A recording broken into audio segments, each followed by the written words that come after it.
Good morning. Thanks for coming this morning. I'm Katie Terry from King County Parks. And we want to thank you for joining us today as we mark an important step in King County's development of the Eastside Rail Corridor. In just a moment, we'll hear from King County Executive Dow Constantine, King County Council Member Reagan Dunn, Bellevue Deputy Mayor Lynn Robinson, Renton Mayor Dennis Law, and Roquel Timmons from Seago Development. I would also like to thank the other elected officials who have joined us today, Renton Council members Ruth Perez and Ryan McIrvin. Today we are celebrating this new key connection between Renton and Bellevue. I'm excited because we are not only opening this 4-mile section of the trail, but earlier this summer, we also opened a northern section of this trail, which now connects Bellevue to Kirkland. Thank you. We see the community need and support of this project. We saw it when groups of walkers and runners started using the trail just days after the rails have been pulled up.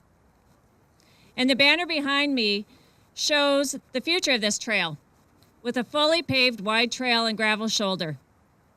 The banner is here today at our celebration of this interim trail to show how King County Parks is committed to the continued development of the trail.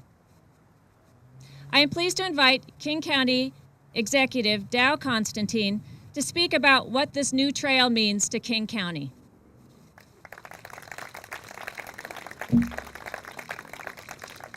Well, good morning. How's everyone doing? This is an exciting day. Thank you, Katie, and thanks to everyone who has helped make today possible. I remember standing, I think not too far from here on a beautiful spring day, and I don't quite know what year it was, announcing King County's acquisition of almost 16 miles of the Eastside Rail Corridor for development as trail, transit, and a utility corridor. That was a significant milestone, to be sure, filled with promise, filled with hope, as well as anticipation of a huge effort that it would take to turn that vision into reality. Well, today, the ERC trail is no longer some abstract notion, some idea for the future. The Eastside Rail Corridor Trail is becoming a real essential part of our transportation and recreation system that knits together growing communities on the east side and in South King County, a system rivaling any in the nation. Now, today we are a huge step closer to realizing the full vision for that project. This segment is now the largest segment of the East Side Rail Corridor open to the public. And we've completed the remaining portions, and when we've completed the remaining portions, the East Side Rail Corridor will almost certainly be the most heavily used recreational corridor in this part of our region. Yes, you may applaud that.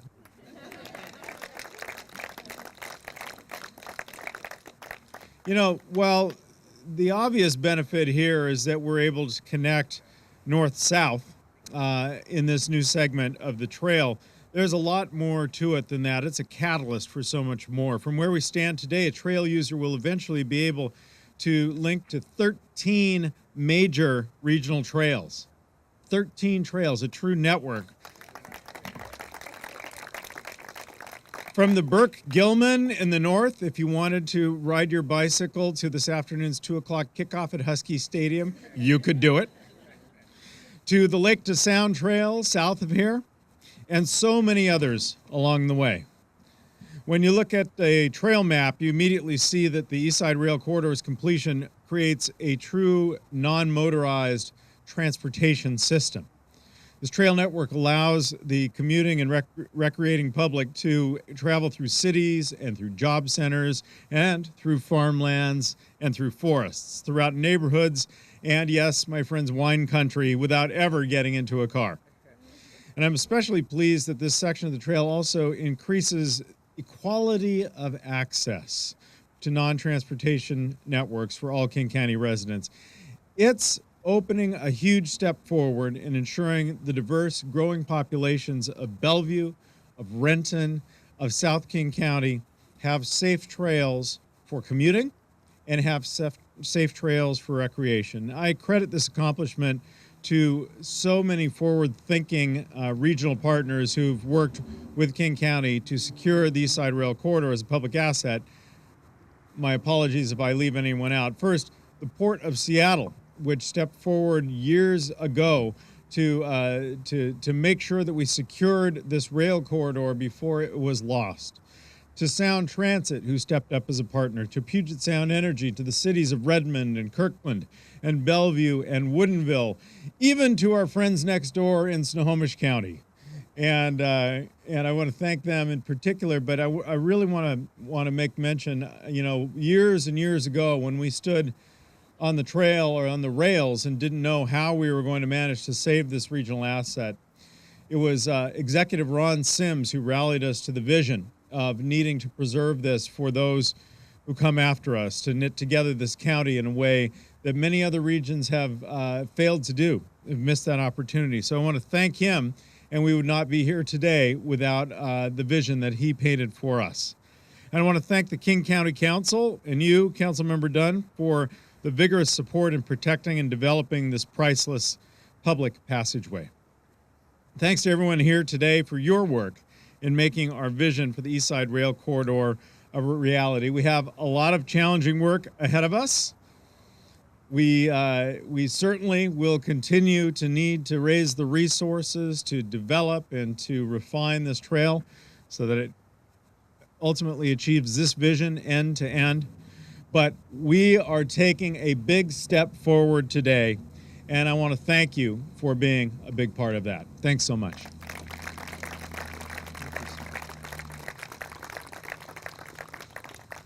Thank you so much, Executive Constantine. Next, I'd like to introduce King County Councilmember Reagan Dunn, whose 9th district is home to this very section of interim trail. Thank you very much.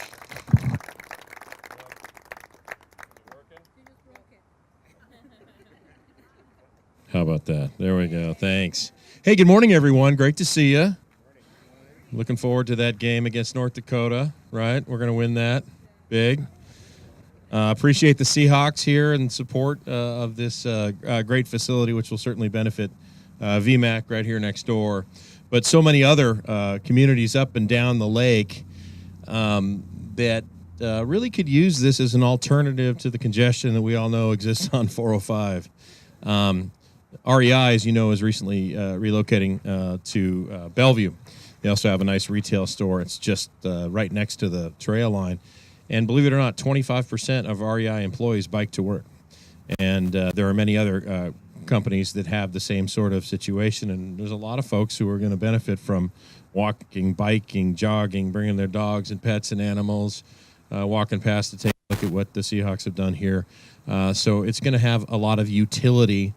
And, of course, it's been preserved in most cases for joint rail and trail operations in the future. This particular area down here is not probably going to have future rail in my judgment, but probably along the corridor. But on many places along the corridor, it probably will. And it's important to preserve it because this is a long-lasting legacy. It just looks like a piece of gravel. But I want to show you something. This is a map I bought from Metzger's Maps in Seattle over 20 years ago.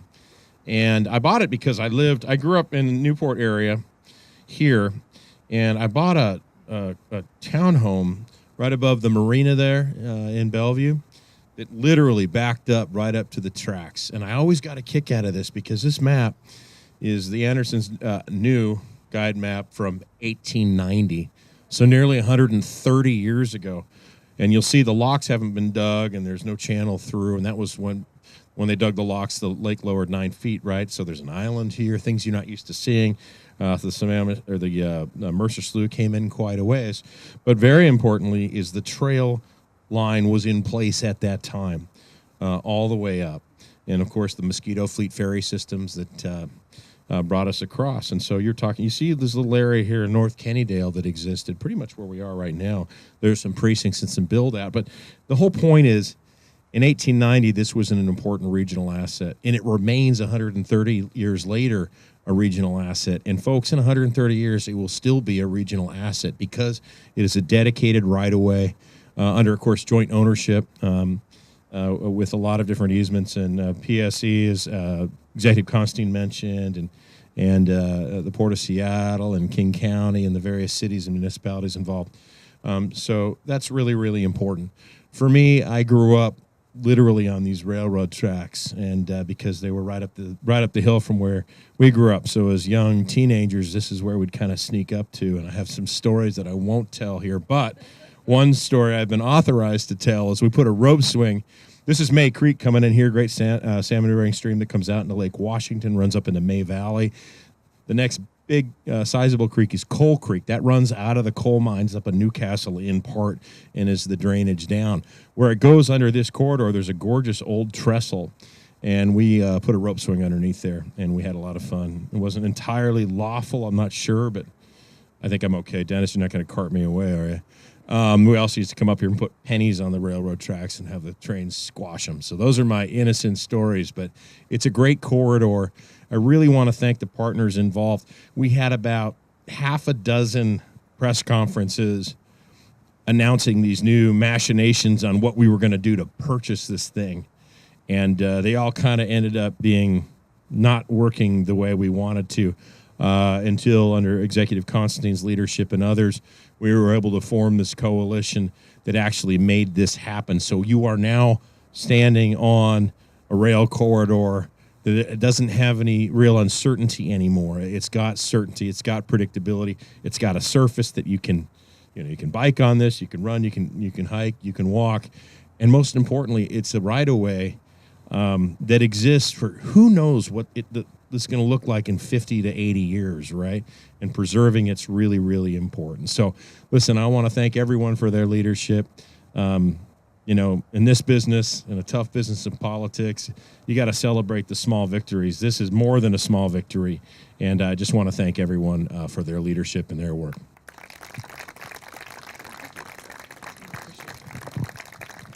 Thank you very much.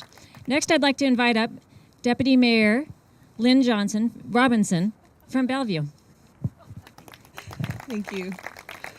Councilmember Dunn, that was beautifully said, and I agree with everything that he said today. Every time I show up at an event with the city of Renton and King County, great things are happening, and today is no exception. I am thrilled to be here to celebrate the opening of this new trail segment running from Renton's Coulon Beach Park all the way up to Bellevue's Newcastle Beach Park. In June, we opened a northern segment of 1 mile connecting Bellevue to Kirkland, and this 4-mile segment that we're opening today is going to connect Renton to Bellevue. At its completion, this trail will run from Renton through Bellevue across the historic Wilburton Trestle and up through Kirkland, providing cyclists and pedestrians a safe and beautiful passageway. It will connect you to the Mountains to Sound Greenway and to beautiful parks along the way, and it's just one more step in creating an outstanding trail system on the east side for cyclists and pedestrians. I want to thank King County for the leadership on this important project, thank the many organizations who have been part of making this happen, and thank Renton for your partnership in creating a community asset that we can all enjoy together. Thank you so much, and I'd like to introduce Renton Mayor Dennis Law. Thank you very much, Lynn. Well, good morning, everybody. It's great to see you here today. I was talking to Reagan. Well, I've known things about Reagan that I've been sworn to secrecy for a long time. One of the things I'll tell you, when this used to be a rail, the kids from the east side would come down here on their mopeds and ride across the rail, and Reagan had the distinction of outrunning our police one day. So the statute of limitations are gone, so he feels very proud and comfortable with that fact. Yeah, we're all good. Again, thank you for being here today. We are really excited about this trail. As you know, there's been a lot of development in the Kennydale and the Lake Washington area. Lake Washington Boulevard for years has been the source for people to do their running and their walking and their bicycling. And as you can see, it's not very wide and not necessarily that safe with the increase of all of the traffic. This has been a jewel, and I have to say our city leaders are very pleased with the fact that King County picked this up, and the job that they've done to trail it out to this point has been miraculous. It's already become a regional trail through Renton. You see all the cars parked here now. We get people from Newcastle and all over that drive down here to access the trail, and it's just become a tremendous community asset. You're going to hear from Raquel Timmons in a minute from SECO. As you know, we have a brand new hotel at the end of the lake and a little office complex that's under construction, and you can just tell with all the growth in this area that an amenity of this nature is absolutely perfect. So again, thanks for being here today. And Raquel, is Raquel next on it? Okay. Thank you, Mr. Mayor. Kind of stole my thunder. No, thank you, Katie, for inviting me and having me here today. It's great to see such a good turnout. I'm happy to be here celebrating the opening of the trail. I'm not just here representing SECO. I'm also a Renton resident. I am also a former civic employee. I'm also on the funding commission for the Eastside Rail Corridor. So this is a huge milestone for me to personally to be here speaking. I am a employee of SECO Development, who is the owner and developer of Southport, just a stone's throw from where we're standing today. And it's a 17-acre lakefront mixed-use urban village. How many of you have actually been to the Hyatt or to Waters Table? Okay, well, some of you have not, and you have to go. It is a must-see, not just because I work for SECO. But at full build-out, we are actually expecting 7,000 to 9,000 people on site every single day at Southport. And those people will be living, working, playing, and staying, and need options for transportation. So the completion of the trail could not have come at a better time. We are actually close to completing 720,000 square feet of Class A office space. And that office space is going to support a workforce that we now know that are more active today than ever before. And so thanks to the various stakeholders and supporters like those of you in the audience today, employees at Southport will have the option to use the IRC to bike and walk from communities like Bellevue and Kirkland, maybe not walk from Woodinville, but they'll make it here. In addition, having the trail in our backyard also improves our quality of life, and not just for our residents and visitors, but also for the employees that will be at Southport. And it will provide opportunities for social connection and safe places to recreate. And while our core business at SECO is real estate development, we're proud to support game-changing transportation options like the Eastside Rail Corridor. This is the same passion that fueled our Lake Washington water taxi. I think Reagan Dunn mentioned the mosquito fleet that was here 100 years ago. We're actually trying to revive that water taxi service on Lake Washington, which will provide employees and residents and visitors another innovative alternative to commute between Renton and South Lake Union starting in 2020. From my perspective, it's absolutely imperative for the continued success and sustainability of our region that we create ability between our communities with non-motorized options like the water taxi and the Eastside Rail Corridor. We want and need these new game-changing mode options, and we need those types of options that integrate well into the existing traditional modes of transport. And so SECO, I should mention, is just one business among many that recognizes the value of the Eastside Rail Corridor. And I should note that Kaiser at the Wilburton Trestle, Wright Runstad and REI in the Spring District, KG in Wilburton, and Google and SRM in Kirkland are also large supporters of the trail. So it's been an honor to work alongside so many visionaries dedicated to creating a meaningful link between the Eastside communities. I believe this 16-plus mile trail, like many of you believe, will not only support transportation modes, but will also create lasting recreational and economic business opportunities right here in Renton and all alongside the Eastside. So thank you. Katie? Thank you so much, Rocal, and thank you so much to all of our speakers today and all of our partners. We simply could not do this. This is a partnership project. Everything about this has been done in partnership, and we simply couldn't do this, any one of us, without this partnership. So that's just hugely important and so very valuable for bringing this amenity to the region. King County Parks looks forward to reaching out to all of you soon about next steps on the ERC as we continue to develop the trail. And we appreciate everybody coming out today. We encourage you to take advantage of the booths, continue to mingle. And for those of the electeds and the speakers, if you could join us, we're going to be grabbing the sign to take a photo down this way. So thank you very much for coming out today, and hope you enjoy the day.